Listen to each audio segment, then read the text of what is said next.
ملګریه مینه لرم در سره دا هغه جادویي جمله ده که چیرته یې په عاطفي اړیکو کې وکاروئ خورا مثبت رول لوبولی شي. که چیرته یو ماشوم خپل مور و پلار ته یاده کلمه وکاروي نو مور و پلار زړه به د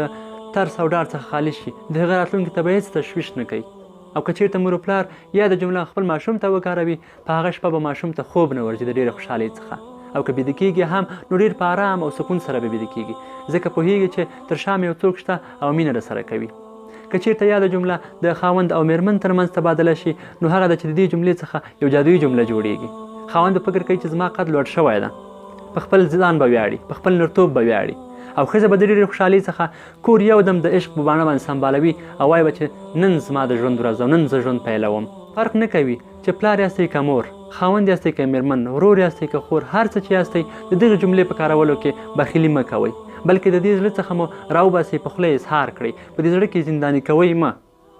وښایئ نورو ته چې تاسو ورسره مینه لرئ، نورو ته خپله مینه ور وښایئ تر څو هغوی پوه شي چې یو څوک شته چې زما سره مینه کوي.